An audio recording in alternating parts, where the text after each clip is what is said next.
Good morning mga kabos Binto dyan.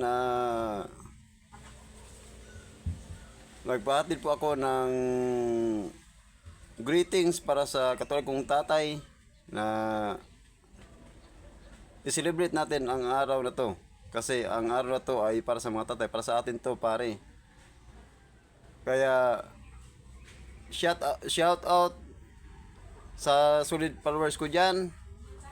At sa mga followers ko na ama na, father na, happy Father's Day po sa ating lahat. Kaya isulit natin tong araw na to kasi itong araw na to para sa atin to pare. Shout out pala sa United Bikers Club. Mga hermano, God bless. Happy Father's Day, kung natin todo. God bless.